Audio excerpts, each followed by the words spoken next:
Welcome to steno dictation. अगर आप हमारे चैनल पर नए हैं तो हमारे चैनल को सब्सक्राइब करें और बेल आइकन ज़रूर दबाएं।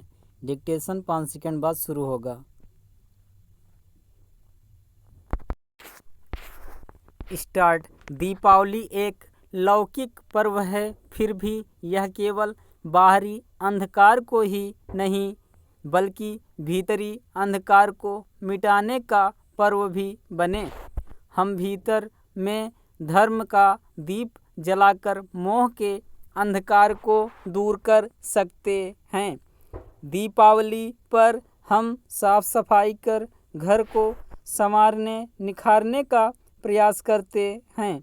उसी प्रकार यदि चेतना के आंगन पर जमे कर्म के कचरे को साफ किया जाए, उसे संयम से सजाया संवारा जाए और उसमें आत्मा रूपी दीपक की अखंड ज्योति को प्रज्वलित किया जाए तो मनुष्य शाश्वत सुख, शांति एवं आनंद को प्राप्त कर सकता है। जहाँ धर्म का सूर्य उदित हो गया, वहाँ का अंधकार टिक नहीं सकता। एक बार अंधकार ने ब्रह्मा जी से शिकायत की कि सूरज मेरा पीछा करता है, वह मुझे मिटा देना चाहता है। ब्रह्मा जी ने इस बारे में सूरज को बोला तो सूरज ने कहा, मैं अंधकार को जानता तक नहीं, मिटाने की बात तो दूर, आप पहले उसे मेरे सामने उपस्थित करें, मैं उसकी शक्ल देखना चाहता हूँ।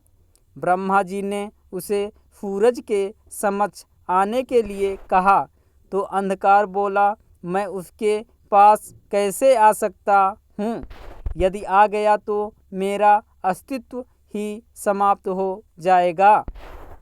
वस्तुतः जीवन का वास्तविक प्रकाश परिधान, भोजन, भाषा और सांसारिक साधन सुविधाएं नहीं हैं।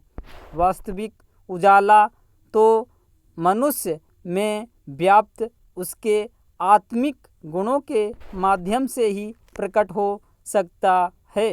जीवन की सार्थकता और उसके उजालों का मूल आधार व्यक्ति के वे गुण हैं जो उसे मानवीय बनाते हैं, जिन्हें संवेदना और करुणा के रूप में, दया, सेवा भावना और परोपकार के रूप में हम देखते हैं।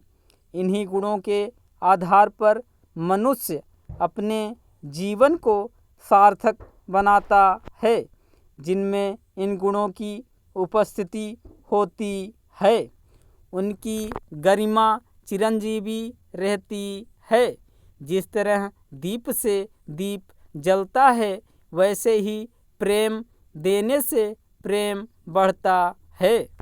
भाषा ज्ञान एवं संस्कृति की सशक्त संवाहिका होती है।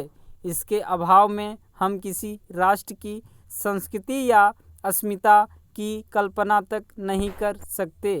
किसी भी सभ्यता की विकास यात्रा में भाषा की सर्वाधिक महत्वपूर्ण भूमिका होती है। भाषा के माध्यम से ही कोई भी जाति या राष्ट्र अपने विचारों, जीवन मूल्यों, आदर्शों, स्मृतियों और परंपराओं आदि की अभिव्यक्ति करता है। भारत की आत्मा या चिति की अभिव्यक्ति देववाणी संस्कृत के माध्यम से हुई है। हमें संस्कृत भाषा और उसके विपुल साहित्य में ही यह देखने को मिलती है। भारत को भारत की दृष्टि से देखने एवं जानने समझने की भाषा है संस्कृत, परंतु इसमें एक और जहाँ लोक मान्यताओं एवं सांस्कृतिक चेतना की प्रतिध्वनि सुनाई पड़ती है, तो दूसरी ओर गहरी विश्व दृष्टि भी दिखाई देती है। इसमें समस्त मानव जाति की मौलिक अनुभूतियों को अभिव्यक्ति मिली है। यह व्यष्टि को समष्टि से जोड़ने वाली भाषा है। स्थूल से सूक्ष्म तक, देह से आत्मा तक की यात्रा की भाषा है। वस्तुतः यह चेतना और आत्मा की भाषा है। यह व्यक्ति, समाज और राष्ट्र को स्वयं से जोड़ने वाली, स्वयं की पहचान करने वाली भाषा है।